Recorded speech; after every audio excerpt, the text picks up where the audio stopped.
Bien, bienvenidos a este pequeño resumen sobre el universalismo cristiano que está de moda, pero que es una tendencia, una doctrina, una idea, una filosofía o un postulado ya bastante antiguo. Debemos preguntarnos sobre todo, antes de proseguir, si vamos a establecer nuestra opinión personal por encima de todo, nuestras ideas más morales, o vamos a escuchar lo que la palabra de Dios pueda decirnos y también a través de los ojos de Jesús. Es evidente que muchas teorías se apoyan en textos bíblicos. Esto se hace en doctrinas muy contrapuestas unas a otras, ¿no? Hay doctrinas como la creencia en el infierno, literal, y otras que no, y ambas utilizan la Biblia. Pero vamos simplemente a presentar unos apoyos y que cada uno saque sus propias conclusiones sobre esta temática que es de rabiosa actualidad. Lo primero que me gustaría introducirnos en el tema es con las palabras de un gran teólogo, como fue Karl Barth, que escribió esta belleza, esta preciosidad. La fe cristiana es el don del encuentro, por el cual por ese encuentro, los hombres son libertados para oír la palabra de gracia hablada por Dios en Jesucristo, y oírla de modo tal que, a pesar de todo cuanto pueda haber en contra, se atengan una y otra vez completa y exclusivamente a la promesa y al mandato divino. Claro, surge la cuestión, pero ¿y quién dice lo que viene de Dios? Que la Biblia hable, porque somos creyentes en ella como máxima autoridad y de forma sencilla, no forzada, sin forzar los textos. Bien, decíamos que esta tendencia hacia la idea de que finalmente todos nos vamos a salvar o que no hay condenación y que finalmente Dios perdonará a todos y todos podremos saltar en el Edén de nuevo, cobra actualidad hoy una película en Netflix que tenéis a vuestra disposición, de una fe que acepta a Jesús como su Señor y que tome la vida con seriedad, sin la amenaza de esa condenación del infierno eterno, Come Sunday, y es una película real, basada en hechos reales, sobre esta idea que ya tuvo sus raíces en los primeros seguidores de los seguidores de los seguidores del Maestro, ¿de acuerdo? Entonces cobra fuerza, pero más bien veremos en base a qué, en qué se fundamenta y de dónde podría provenir este aparente éxito o que cuaja muy bien, ¿no? Finalmente con lo que estamos viendo. Bueno, pues con todo lo cansado y agotados que estamos de las condenas y de lo que nos ocurre. Pero vamos a definir en sí brevemente lo que es o cómo definir la doctrina del universalismo cristiano. Es una doctrina religiosa que le concede la salvación o la redención a todo el género humano, sin excepción. Hitler o cualquier persona malvada o bondadosa, sin excepción. Y se basa en la creencia de que finalmente todos los seres humanos se van a salvar. Su origen es antiguo y ha existido entre las muchas escuelas del pensamiento cristiano. Se citarán pasajes tanto del Antiguo Testamento como del Nuevo, que son interpretados como base bíblica para esta creencia. Defensores como Clemente de Alejandría, Orígenes, Diodoro, Teodoro de Mopsuestia y otros pusieron los fundamentos del sistema. Enseñaban que el castigo era persuasivo como remedio, que la naturaleza de Dios era amor y que la misericordia divina no podía quedar satisfecha con una salvación parcial o con un castigo eterno, mucho menos. Es decir, entonces no se había desarrollado sistemáticamente la doctrina del infierno. Entonces esto es lo que se creía, no puede haber ni siquiera purgatorio. Lo que hablamos, estos textos que mencionamos, se tienen que ver con una idea de persuasión, de castigo, pero para disciplinar. Es más esa idea de, para que te portes bien, ¿no? Pero no se cree entonces ni en un infierno ni en un castigo, sino que todos vamos a proceder, porque esta es la voluntad de Dios, que todos procedan al arrepentimiento, que nadie perezca, y como la voluntad de Dios se va a cumplir, pues la salvación es universal. Esto es lo que creían entonces, y que después se consideraría herético, pero ahora ha vuelto a resurgir con fuerza. Bueno, pero una fe que sea verdaderamente capaz de romper barreras y unir personas de diferentes procedencias, creencias, incluso actitudes, que se unen en conocimiento de que el Dios verdadero es mayor que cualquier encasillamiento ideológico al que queramos someterle a Él, y más bueno o benevolente que seamos capaces de imaginar. Es decir, este argumento sólido, es decir, claro, evidentemente Dios es amor, Dios es bondadoso, ¿cómo va a permitir que nadie se condene? Otra cosa, evidentemente, es qué significará esa condenación, porque al fin y al cabo, cuando una persona no puede más de un sufrimiento máximo, el parar ese sufrimiento, dejar de existir, tampoco sería más bien una condenación, sino una liberación. Pero eso lo veremos un poquito más adelante. Aquí lo importante es que comprendamos que todo tiene su raíz, es decir, el auge que aparece hoy respecto al universalismo tiene más que ver con la manera en la que hemos presentado la religión o la manera, la publicidad que ésta tiene, es decir, un lugar de aburrimiento, todo el mundo es muy triste, hemos hecho una imagen de Dios quizá que no se corresponde con la verdad, porque la mejor manera de vivir es la que Dios manda para no solo a nivel individual, sino a nivel social, pero parece que estamos encasillados, que no hacemos lo que nos da la gana, ¿no? Como si hacer lo que a uno le diera la gana supusiera siempre felicidad, y más que nada lo vemos en las adicciones. Así que, más bien es una respuesta a tantos siglos y tantos siglos de condenas de todos los tipos. También podemos preguntarnos si estos modelos como Orígenes, que son, o Clemente de Alejandría, o los pioneros,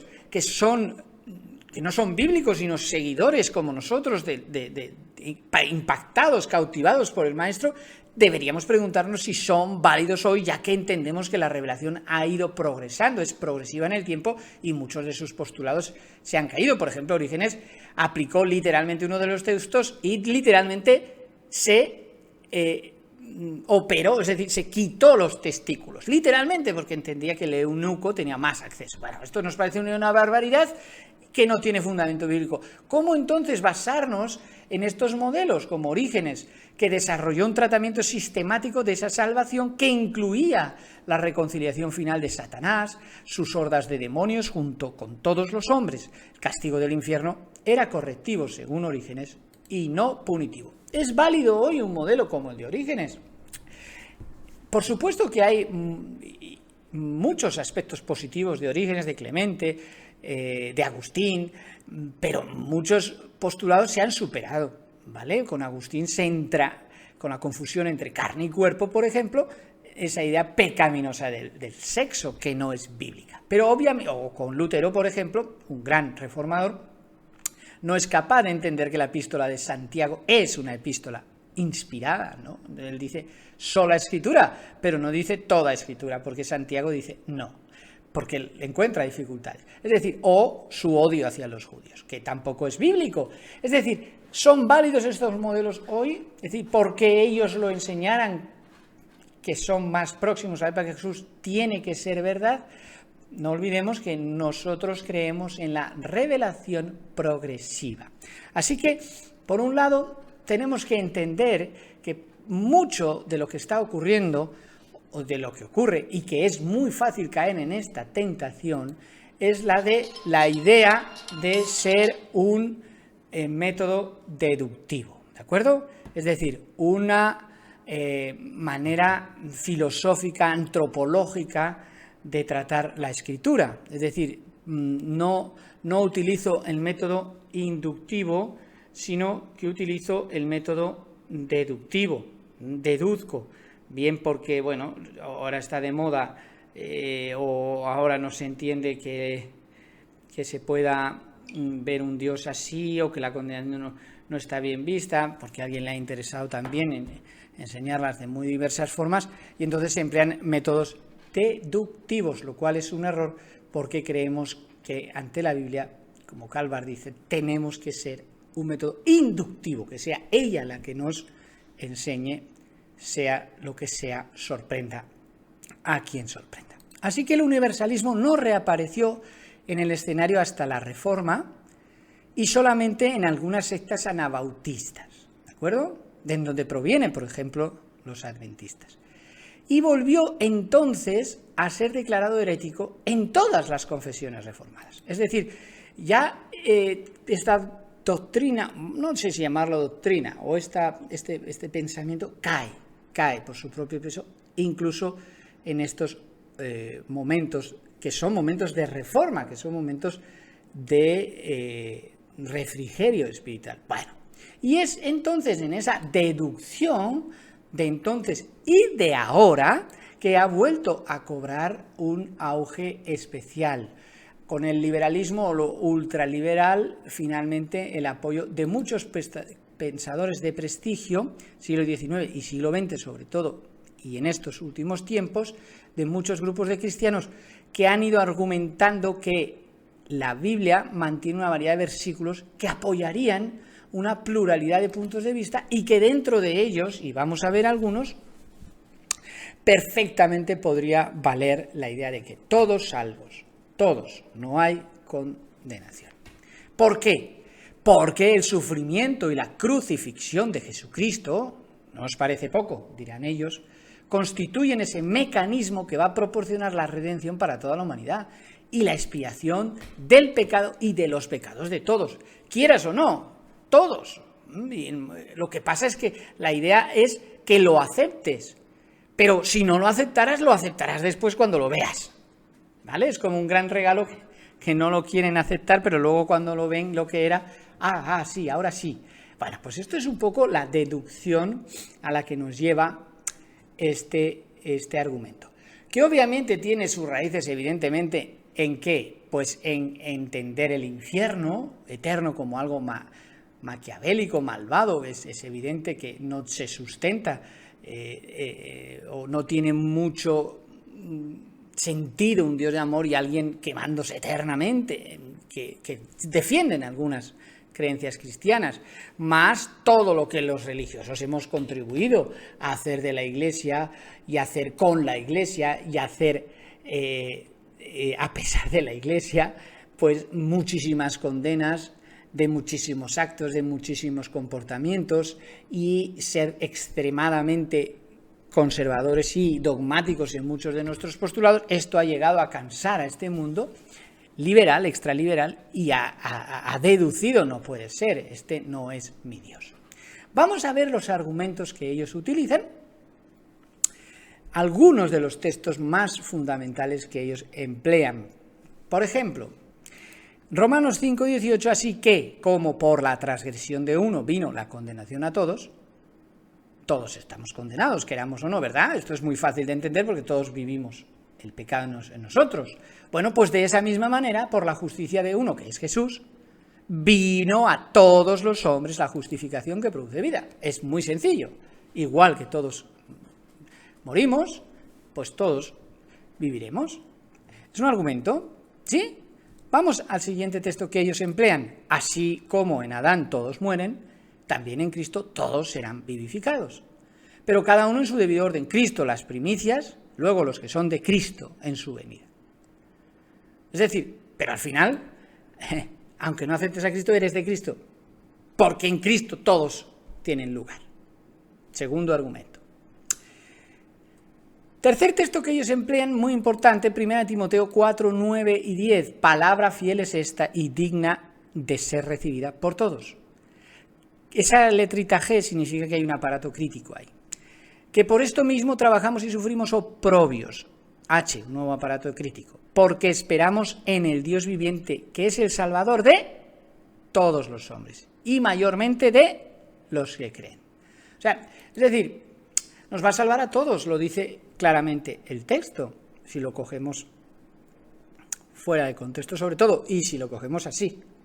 Estos son los argumentos que ellos emplean. Para que en el nombre de Jesús, Filipenses 2, 10, 11, se doble toda rodilla de los que están en los cielos y en la tierra, y debajo de la tierra, y toda lengua confiese que Jesucristo es el Señor, para gloria de Dios Padre. Bien, si nos fijamos en todos estos textos, el argumento que impera o que les sirve a ellos o a los defensores del universalismo es realmente el concepto de todos, la palabra de todos, ¿no? Todos se salvan, todos mueren, todos viven, toda rodilla se dobla y confiesa que Jesucristo es el Señor. Pero obviamente esto no podría ser literal, porque si vemos algunos ejemplos en la Escritura, y vamos a verlos, el término todos es evidente por sentido común y por sentido de la propia literatura y gramática, que está hablando de algo que no es literal. Vamos a ver algunos ejemplos. Y salía él Jerusalén y toda Judea y toda la provincia de alrededor del Jordán, y eran bautizados por él en el Jordán, confesando sus pecados. Evidentemente había personas que no se bautizaban por Juan, por ejemplo, los enemigos de Juan. Entonces, aquí el texto nos dice que todos eran bautizados. Es evidente que todos entendemos que era una gran explosión lo que estaba haciendo Juan el Bautista, llamando la atención porque era importante lo que estaba haciendo, aunque fueran muy poquitos, precisamente por eso. Y el autor, y obviamente incluso la redacción, es todos, pero no significan literal todos. Por ejemplo, en Mateo 10:22, seréis aborrecidos por todos por causa de mi nombre. Seréis aborrecidos por todos. Palabras del mismo Jesús. No todos nos aborrecen muchos, pero no todos, ¿cierto? Y salían a él toda la provincia de Judea y todos los de Jerusalén, y eran bautizados en el río Jordán, confesando sus pecados. De nuevo la misma idea, ¿no? Y vinieron a Juan y dijeron: de quien tú diste testimonio bautiza, y todos vienen a él. No todos van a Jesús. Pero aquí aparece el término todos. Estos pasajes prueban, más allá de cualquier duda, que es imposible suponer que la palabra todos significa automáticamente todos. O sea, todo individuo que ha existido, existirá sin excepción. Haya hecho lo que haya hecho con su vida, y lo más importante, decida lo que decida con su vida, porque al fin y al cabo, si dependiera de Dios, nunca hubiéramos caído, porque Él no quiere lo que sufrimos para nada, y no lo ha podido impedir, precisamente por este motivo, ¿no? Por el libre albedrío, que veremos después. Pero ese argumento del todos como totalidad literal, es evidente que en muchas partes de la Escritura, por cierto, hemos de decir que en algunos pasajes el lenguaje original dirá, en el que hemos leído, toda lengua debería confesar que Jesucristo es el Señor, por añadir al texto de toda rodilla se doble y confiese. No, debería confesar. Realmente es el original griego, que le da un matiz mucho más cercano a la analogía de la fe, a lo que todo de este tema dice toda la Escritura. Eso es la analogía de la fe. Las fuentes que he consultado indican que el tiempo de conjugación no es futuro, podéis comprobarlo, sino tercera persona singular del aorista subjuntivo en griego. Es decir, gramaticalmente, toda lengua debería confesar, pero no confiesa. Así que ese argumento, gramaticalmente incluso, en la forma de la literatura, podría dar lugar a engaños. Ya digo, cada uno tome sus propias conclusiones. Para esto trabajamos y luchamos, pues hemos puesto la esperanza en el Dios viviente, que es el Salvador de todos los hombres, especialmente de los que creen. ¿Veis? De todos los hombres, pero no son todos, si nos atenemos a esta contraargumentación. Todos, dentro de ese campo semántico.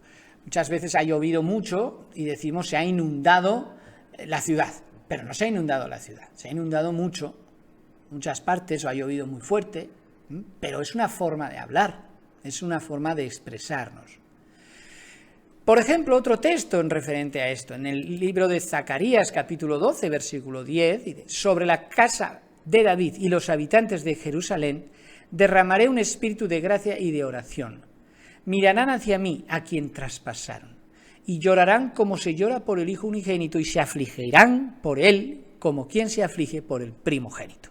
Vemos que aquí, de nuevo, si lo aplicamos literalmente, solamente el espíritu de gracia y oración caerá sobre la familia de David y los que vivan en Jerusalén. Los que viven en Samaria no, nosotros tampoco. Espíritu de gracia y oración. ¿Veis? Si aplicamos de forma literal el texto. La obra de cada uno será manifiesta, porque el día la pondrá al descubierto. Esto es otro de los textos vitales que ellos tienen, pues por el fuego será revelada. La obra de cada uno, sea la que sea, el fuego la probará. Si permanece la obra de alguno que sobreedificó, él recibirá recompensa. Y si la obra de alguno se quema, él sufrirá pérdida. Si bien, él mismo será salvo, aunque así como por fuego. Es decir, es un texto para ellos fundamental, porque está diciendo que aunque tus obras incluso sean reprobadas, obtendrás salvación. Incluso siendo el personaje más malvado que pueda existir sobre esta tierra. Bien. Comprendemos entonces la argumentación a favor del universalismo y cómo tiene que ver sobre todo, o cómo nos podemos manejar sobre todo en los extremos que casi siempre se alejan del centro. Es decir, si vemos por un lado ese infierno de fuego que no se admite con facilidad, donde aparece la ley y solo la justicia, y entonces si no vas al infierno, pórtate bien.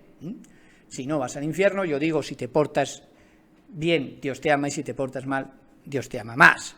Pero el infierno de fuego está ahí en ese lado extremo, o por otro lado, obviamente, este universalismo, es decir, solo la misericordia y la gracia de Dios, pues todos nos salvamos. Pero la verdad bíblica se sostiene con lo que ella misma enseña, y enseña una ley que no está abolida y una gracia que sobreabunda, pero que no anula la ley, y donde tiene que cumplirse justicia y misericordia al mismo tiempo. Claro, diremos, pero esto lo hace Jesús. Pero lo hace Jesús, y como lo hace Jesús, todos nos beneficiamos de esa justicia y de esa misericordia, dirán ellos. Pero obviamente, si yo no tuviera posibilidad de decidir, para Dios no me hubiera dejado en este mundo de sufrimiento, a ninguno. Estamos en este mundo de sufrimiento, no lo olvidemos, es un mundo de sufrimiento, y no lo olvidemos por qué estamos y por quién estamos. Bien, ahora vamos al elemento contrario, es decir, hacer la apología, la defensa, digamos, de nuestra argumentación, de por qué, o qué puede decirnos la Biblia, y para que saquemos cada uno nuestras conclusiones, lo que se denomina como apología. Bien, haremos un argumento antropológico, es decir, un argumento basado en el hombre, ¿no? Es decir, virtualmente lo que vemos aquí es que se niega completamente la verdadera libertad de la voluntad humana, aun cuando sea maravilloso el resultado. Es decir, pase lo que pase, hagas lo que hagas, finalmente Dios salvará a todos, ¿y dónde está mi libertad? Ya, pero es que es para bien, es para tu bien, y entonces me vas a aceptar después, porque vas a ver que era lo que necesitabas. ¿Por qué no ocurrió esto? Entonces, en Edén, cuando Eva y Adán desobedecen a Dios, ahí se podría haber utilizado el argumento antropológico, es decir, no pasa nada, no, porque mira las consecuencias de estos van a ser tan terribles, pero no pasa nada, que es lo que sostiene la salvación universal. Claro, ellos dicen, no, sí que ha pasado y lo ha solucionado Jesús para todos, nos lo ha regalado para todos. Ya, pero la facultad de elegir, la libertad humana, el valor del libre albedrío, que para Dios y para toda la Escritura es tan importante, queda como mínimo en sospecha. Se conoce con un argumento antropológico. Se niega la libertad humana. El argumento escatológico, argumento relacionado con el tiempo del fin. Bueno, la idea bíblica sobre el juicio final, sobre un juicio investigador, sobre un juicio ejecutor, es decir, sobre la necesidad de hacer justicia con Dios, no con nosotros solos, sino con Dios por habernos creado, queda relegada a un segundo plano. No hay juicio, o es un juicio muy extraño, porque al final no hay condenados, o si queremos condenar a alguien buscaremos a Satanás, pero incluso Satanás era salvado, dice Orígenes. Porque Dios no puede condenar a nadie, no está en su naturaleza, es que Dios no ha condenado a nadie, nos hemos condenado nosotros, que a su vez la condenación no es quemarse eternamente, es sencillamente dejar de ser, dejar de existir, que en muchas ocasiones a veces tal vez sea lo mejor. Un divorcio es una muerte, realmente, un dejar de existir, y a veces es una solución. Pero El argumento escatológico está ahí, la idea de juicio se caería. El argumento evangélico es también sospechoso, es decir, ¿para qué predicar el evangelio?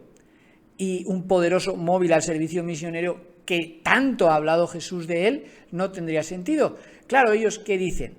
No, pero es para anunciar, para saberlo, pero si no lo sabes, no pasa nada, que al final te salvarás igual. Pero evangelizamos, ¿para qué?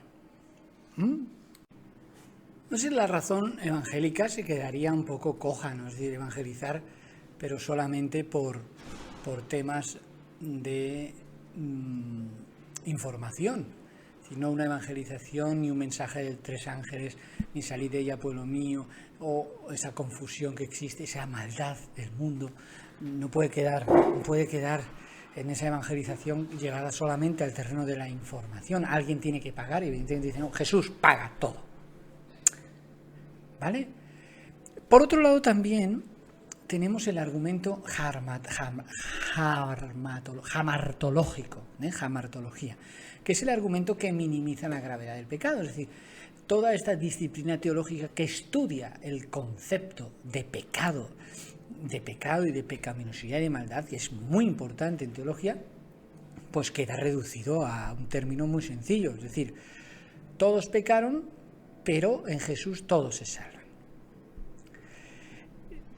Lo que ocurre que en este argumento ocurre algo que la Iglesia creo que comete el error. Es decir, bueno, como tenemos miedo que todo el mundo piense que al ser salvado haga lo que quiere, pero volvemos a la base, en esencia del Evangelio. Jesús no quiere personas que hagan algo en contra de su voluntad. Cuando Él pide en la entrega de nuestra vida es porque nos va a ir mejor. Entonces, esta idea de que, bueno, haz lo que quieras, total luego te salvarás, es contraria a la razón bíblica. Cuando eres transformado, tú no vives de la misma manera que en el pasado. Es decir, que me niego a considerar que la razón por la que la salvación universal se rechaza es precisamente porque exista una mayor facilidad para el pecado. Esa no, por lo menos no es mi razón de rechazo al universalismo. No es al revés, es que aunque no hubiera ese cielo prometido, yo te seguiría amando, Señor, y aunque no hubiera ese infierno tan temido, yo te seguiría temiendo, Padre mío. Quiero decir que al final la vida con Dios no es perderse la vida de pecado, de lujuria, de desenfreno. Y lo que estamos acostumbrados a creer que lo es todo, ¿no? Ganas mucho dinero en una lotería y haces todo lo que quieres y acabas destrozado. Salomón vivió así, tuvo todos los placeres terrenales y su discurso final fue: respeta a Dios, porque esto es todo en el individuo. Así que el argumento karmatológico es muy importante, el considerar qué significa realmente el pecado. Y por supuesto, el argumento teológico es vital, negar lo que la palabra viva y escrita ha enseñado y ha dicho. Pero claro, con la Biblia podemos defender o sostener postulados muy diversos entre sí. Hemos utilizado la Biblia con los textos del universalismo cristiano. Pero ahora vamos a ver otros textos y cada uno, la libre interpretación de la propia Escritura, lo que la propia Escritura nos pueda llegar a decir. Les dijo Jesús: id por todo el mundo y predicad el Evangelio a toda criatura. El que cree y es bautizado será salvo. El que no cree será condenado. No hay ningún interés en Jesús ni en sus seguidores en condenar a nadie. Para Jesús es dolorosísimo que alguien se pierda. Él lo daría todo por cada uno de nosotros. Pero no puede violentar el libre albedrío. No puede violentar más allá de donde estás. El bautismo contra el Espíritu Santo no será perdonado, que no es otra cosa que decir: no, yo no quiero ir al cielo. ¿Qué contrasentido? ¿Cómo no vas a querer ir al cielo? Bueno, igual que Adán y Eva, no tenían por qué haber comido del fruto prohibido y estaban totalmente transformados en una naturaleza perfecta. No era una naturaleza pecaminosa. ¿Sí? Es decir, el que no cree será condenado. Es un texto muy, muy evidente por sí mismo. Es decir, el tema de la condenación es un tema importante que consideremos. Quizá también el problema radique en qué definimos por condenación. Condenarse en no asistir a una fiesta donde no has querido asistir, te has condenado, no has querido ir. Más allá que el sufrimiento, la condenación y todos los conceptos peyorativos que pueda tener la idea, ¿no? Quizá que tenga eso más sintonía con cómo es Dios. Dios no puede permitir forzar tu voluntad, como no lo pudo hacer con Eva y Adán. Cualquiera que diga una palabra contra el Hijo del Hombre le será perdonada, pero el que hable contra el Espíritu Santo no lo será perdonado, ni en este siglo, ni en el venidero. Es decir, no hay perdón es decir, no puede ser. Si tú no quieres, no te voy a obligar. No es una labor educativa hacia un niño, ¿no? Te obligo porque eres un niño. No, somos personas con capacidad de decisión y con libre albedrío. Condicionado, eso sí, pero Adán y Eva no lo tenían condicionado y eligieron. Y Dios respetó por encima de su amor. Entonces, no va a ser perdonado, es decir, no puede existir que todo esto, todos estos textos pasen al olvido. Y Yahvé dijo a Moisés: ¿hasta cuándo me despreciará este pueblo? ¿Hasta cuándo se negará a creer en mí con todos los prodigios que he obrado en su seno? Es decir, en este pasaje el encontronazo entre la voluntad de Dios y la decisión humana. Yo quiero que me conozcan, yo quiero que crean en mí, yo quiero que lo hagan, pero no lo hacen ni siquiera cuando están impactados por mis milagros, ¿no? Eso no puede ser después de ver incluso esos milagros, no, pero tú vienes conmigo, te esfuerzas a ir conmigo, porque ya en esos milagros la gente rechaza a Dios, alguna gente rechaza a Dios. Y en el que no fue hallado inscrito en el libro de la vida fue lanzado al lago del fuego, ¿no? Tantos ríos de tinta hemos tenido con estos textos, pero el lago de fuego es lanzado al final, es lanzado a la terminación de la existencia. El fuego acaba por consumir las cosas, ¿no? Entonces allí será lanzado, es decir, bueno, no todos están inscritos en el libro de la vida, pero vosotros no creéis, dice Jesús, porque no sois de mis ovejas. Claro, los universalistas alegan no, pero no, porque no lo saben realmente. Pero Jesús es muy claro, hay ovejas que no son de Israel, pero son mías, y hay otras que no conocen ni oyen mi voz, y hay otros que incluso creyendo que me conocen, apartados de mí, hacedores de maldad, nunca os conocí. Pero los transgresores serán todos a una destruidos, es decir, dejan de ser, esa es la condenación, dejar de existir. La posteridad de los malvados será cortada. Es decir, los malvados no porque hagan cosas malas, que también, sino malvados porque no quieren el bien supremo, que es Dios. Entonces, yo no tengo derecho a escoger ese árbol y yo, por encima de lo que me ha dicho Dios, lo hago. Bueno, pues, fin de la historia. No es que Dios sea cruel, es que el libre albedrío está por encima de nuestras deducciones. Nadie está interesado en la condenación, y Jesús menos. Para eso ha venido, a salvar y rescatar lo que se había perdido. Conclusiones. Sobre todo, simplemente es un pequeño esbozo. El universalismo no es una doctrina que podamos decir está completamente basada en la Biblia, que dice que al final todas las almas humanas, angelicales o demoníacas serán salvadas porque Dios es amor o por la gracia de Dios. O por lo menos a mí no me parece que tenga tanto sustrato teológico como para defenderse con la Escritura en la mano, y si es esta realmente nuestra fuente de fe. El propósito del juicio, que con esta doctrina se elimina, es un propósito de purificación mediante fuego, mediante exterminio, mediante separación de los que quieren estar con él y de los que no, y nunca una tortura infinita. No podemos evangelizar si finalmente todos se salvarán. En definitiva, al fin y al cabo, la justicia, la misericordia deben cumplirse, y sobre todo debe hacerse justicia en mi decisión. El argumento es despojado de seriedad intelectual.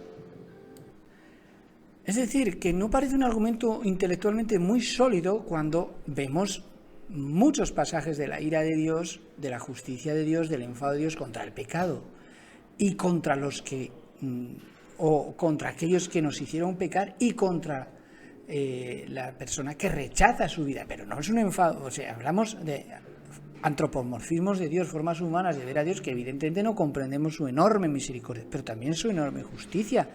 Todas las enseñanzas de Jesús presuponen una indignación contra el pecado y una solución en donde se respete la libertad del individuo y se haga justicia. Pero no se puede hacer justicia sin respetar la individualidad del individuo. Pero ¿cómo se va a respetar la libertad del individuo? Perdiéndose lo que Dios tiene preparado para nosotros en el cielo. La salvación finalmente no es difícil si uno quiere de verdad conocer al Maestro, y tendrá muchas oportunidades a lo largo de su vida para hacerlo. Pero el libre albedrío es el mayor activo de la creación de Dios por lo menos sobre la humanidad. No sé si sobre la naturaleza, que no tiene personalidad propia, es una distinta es naturaleza creatural, ¿no? Es distinto, o la angelical, son naturalezas creadas por Dios distintas, de distintas deontologías, de distintas esencias, pero por lo menos sí que sabemos que el libre albedrío está ahí. Ahora condicionado, en el principio no, y por lo tanto cada uno saque sus conclusiones sobre lo que podría significar realmente el por qué tiene, primero, la reflexión de por qué tiene tanto éxito ahora el universalismo. Tiene mucho que ver con la moda en que estamos viviendo, de la época posmodernista y posterior, donde, ya Dios, la Iglesia ya condenó bastante, esto ya queda muy anticuado, al final, salvos todos, un Dios de amor no va a permitir que nadie esté en el fuego eterno, estamos de acuerdo, pero que nadie se condene si no quiere ir con Jesús, por más sorpresa que nos suponga a los que somos creyentes. Al fin y al cabo es mi decisión, y tampoco sería tan terrible. Dejar de existir no es tampoco algo terrible, ¿no? Porque finalmente he vivido, lo he intentado, he tenido mis momentos buenos, malos, y al final decido y no estoy con Dios, no me pierdo. Es decir, no es tan terrible. Ese fuego tiene que eliminar, tiene que purificar, tiene que extinguir, tiene que hacerse justicia y crearse una tierra nueva donde el lobo y el cordero viven juntos. Para esto tiene que hacerse justicia, y tiene que hacerse justicia precisamente con algo que es lo más doloroso para Dios, y es que solamente una persona pueda perderse. Y eso Dios lo ha hecho posible. Precisamente esa es la gran paradoja de su amor. Dios os bendiga.